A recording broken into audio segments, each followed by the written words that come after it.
Discuss what is the key message emanating from the Prime Minister's speech at the Red Fort today. I'm joined on the show by Anil Padmanabhan. He's a senior economic journalist, and Professor Swasti Rao. She's a geopolitical expert. She works at the Jindal School of International Affairs. Thank you both for being on the show. First to you, Professor Rao. What is the central message that emanated from the Prime Minister's speech? A very, very long speech, 103 minutes. I think, if I'm not wrong, the longest ever by any Prime Minister at the Independence Day.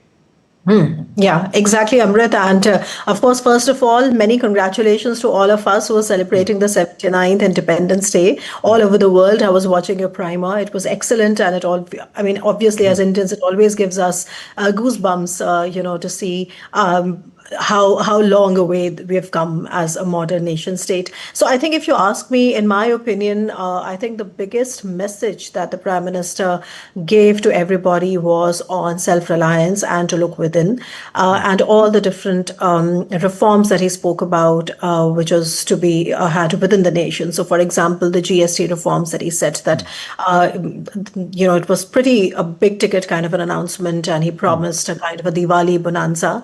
So let's he said next generation GST reforms will be unveiled around Diwali, and those are essential because they would be reducing taxes on essential goods and providing relief to many, medium and short-term enterprises, to local vendors, consumers, etc. That I think was a big ticket announcement. And I think the second one, because I so cover security and defense, was obviously the Sudarshan plan, that Sudarshan view on how to sort of develop a multi-layered and all-encompassing air defense system for India, which is to be made indigenously. So that is a vision for which I would say I'm awaiting the details as to what really are the details going to come on. And I think that is going to take a lot of my time in analyzing in coming days and time. But I think that is important. And all the wonderful gallantry awards which were announced and given to our heroes from Operation Sindoor, I think this also comes at a time when the entire nation has been taking pride in a recent operation, which was a high intensity, almost 88-hour operation.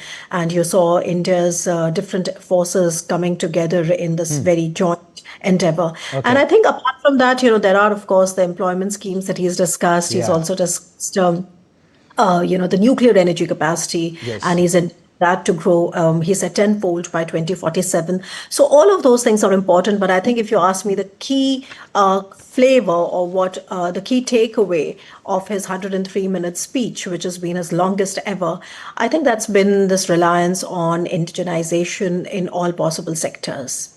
Yes. Professor, Anil Padmanabhan, do you agree that the central message, what Professor Rao is saying, was that the Prime Minister was trying to convey to the nation that self-reliance will be the bedrock of the vision of Viksit Bharat or developed India, whether self-reliance in economic sector, whether it be in energy sector, whether be it in defense and security, that the Prime Minister's stress was we need to, whether making jets in India or having semiconductor chips, etc. The idea was be self-reliant. That is how you can maintain your economic and strategic independence.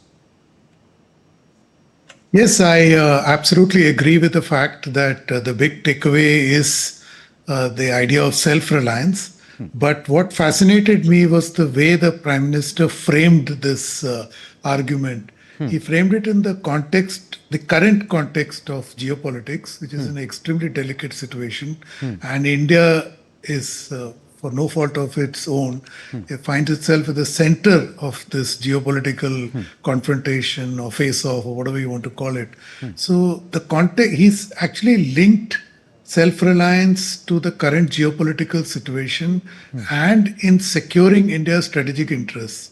All the sectors that you mentioned, whether it's the economy or defense or missiles or nuclear energy, all of them are in very strategic sectors. So what the PM is saying is that if you need geopolitical kind of independence from the current circumstances that we are in right now, then you need to have a strong economy, which is built on the foundation of self-reliance. And then he goes on to link this to economic reforms. So, which is what fascinated me, that he linked self-reliance to the current geopolitical situation, and its success depended on India's ability to roll out reforms.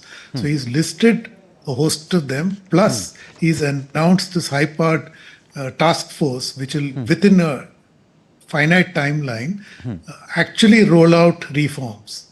Now, that is, to me, the easier part. The challenge is going to be in implementing it, because we all know that the next generation of reforms need the states to be on board. And at this point of time, many of the states are not kind of arriving at some kind of alignment with the center's objectives. But it's a political task, and I'm sure the Prime Minister has done his homework before he made this claim. Okay.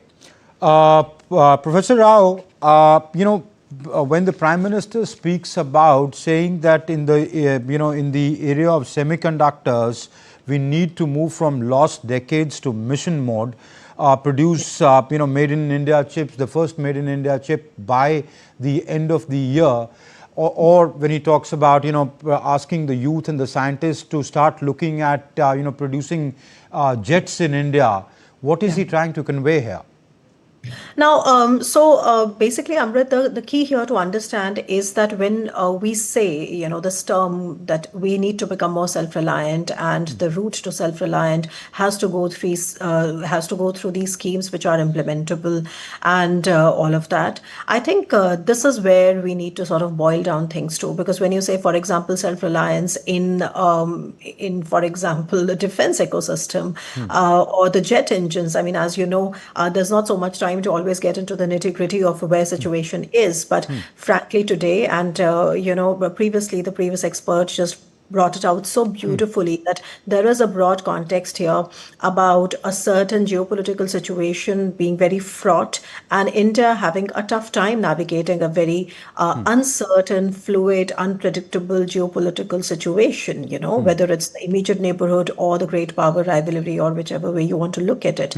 And when in the midst of all this, the Prime Minister says that we need to be more self-reliant, I think the first thing that comes to my mind is, of course, the jet engine, and he mentioned that. Now, it is for us to sort of reflect that there was a jet engine program called the Kaveri program, which did not really progress the way it was supposed to progress, because there wasn't enough R&D over the decades. So this is not a problem of a year here or 2 years there, but this is a systemic problem. So coming back to the jet engine program, it is true that in 2025, even though India has made great strides in the indigenous fighter jet program called the LCA Tejas, that we are also proud of, and it has different variants.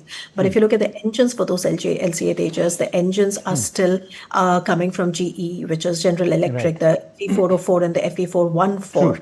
And so far, I mean, it's France most possibly, though it has not really been officially announced, but France's Safran, which is going to be helping India to sort of take the Kaveri engine, which is right now only able to have an 80 kilonewton thrust, and take it all the way to 100 to 125 kilonewton thrust, which is required for a fighter jet. But long and short is that, we cannot really be reliant in air defense, in our air defense, till the time we are reliant on the supply chains, and that can become very politicized and very political and unpredictable. So that was about that.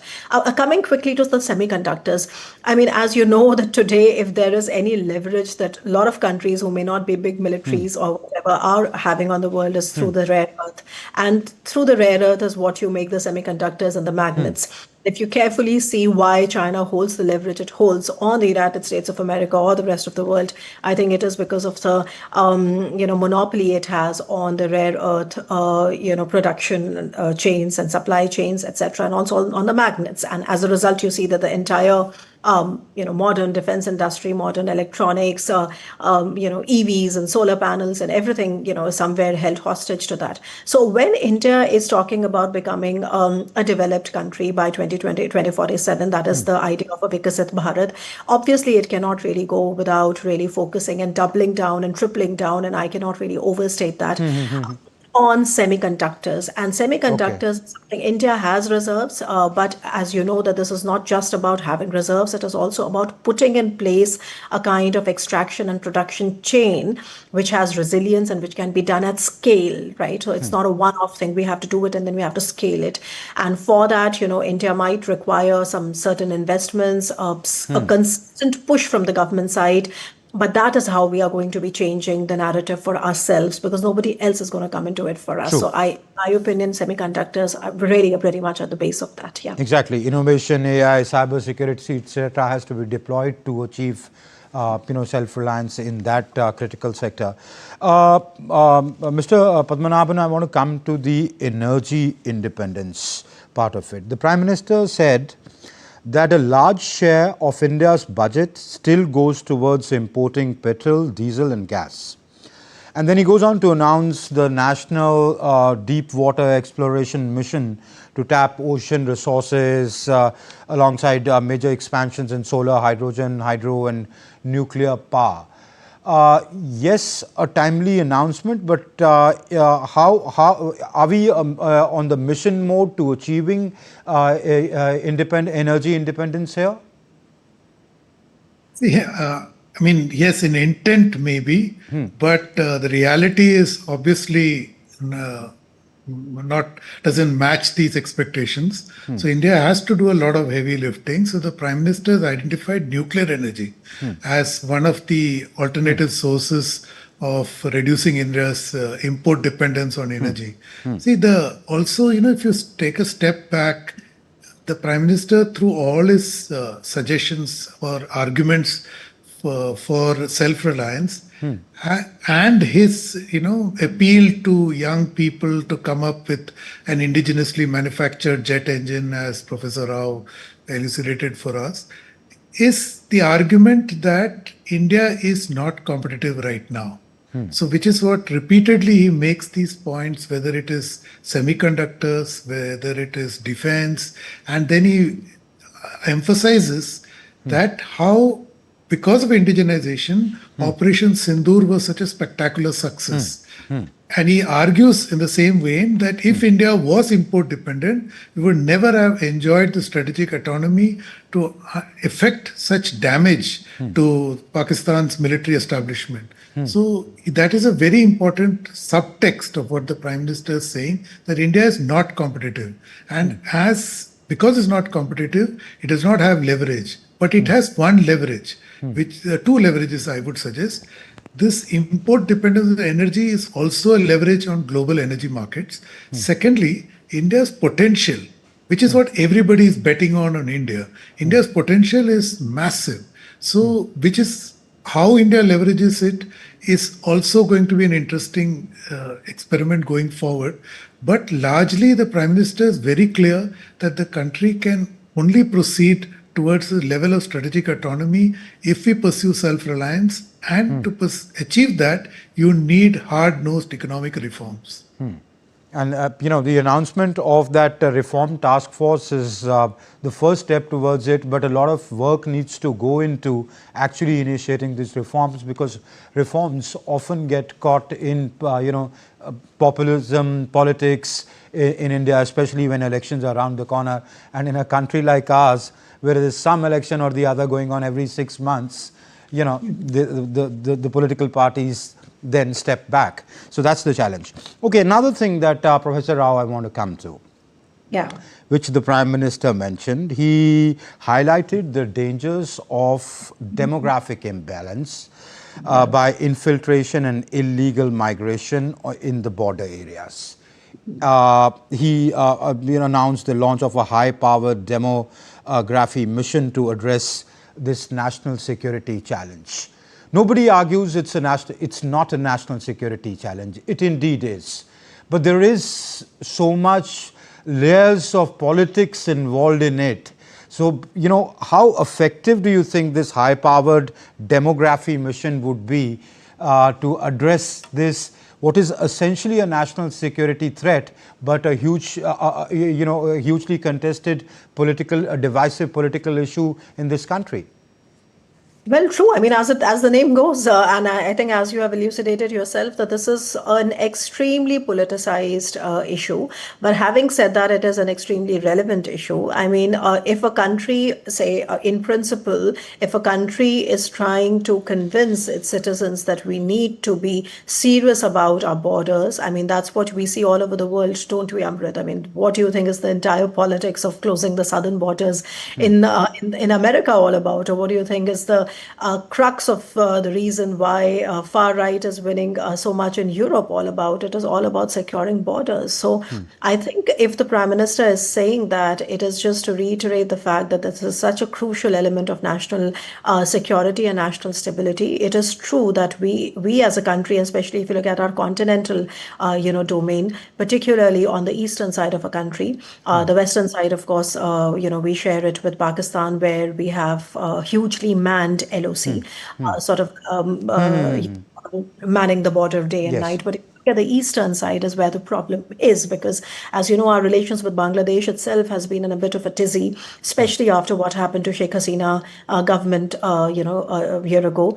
And ever since, and then there is a problem of Myanmar, and Myanmar is also a state. And all the Rohingyas, etc., that have been coming into India. And the more unstable Myanmar is, the more exodus do we see, from there. And Myanmar remains splintered, and Myanmar remains complicated. And now, as you see, the stakeholders there are rising. There's China constantly present. There's a Russia present. There's a US present. I mean, it's a bigger mess than it ever was. And India has tried its No, but best. Professor Rao, my question is, how effective is this high-powered demography mission going to be? How truthful, how much teeth would it have to address this challenge of national security that arises from the whole illegal migration part of it?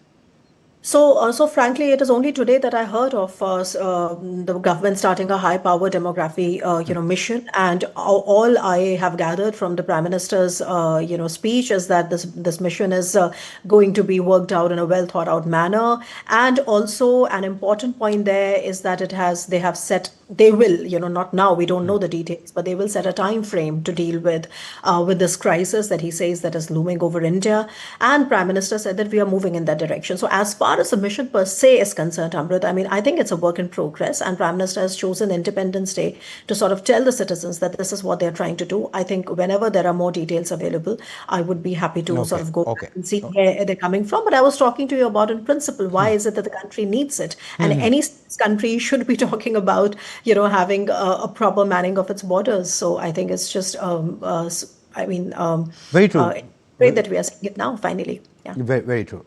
Okay, Mr. Padmanabhan, I want to come to that 1 lakh crore or 100 billion rupees PM Viksit Bharat Yojana that he's announced and or launched, where young Indians are going to receive the newly employed are going to get 15,000 rupees a month. About 3 crore young Indians are expected to benefit from it.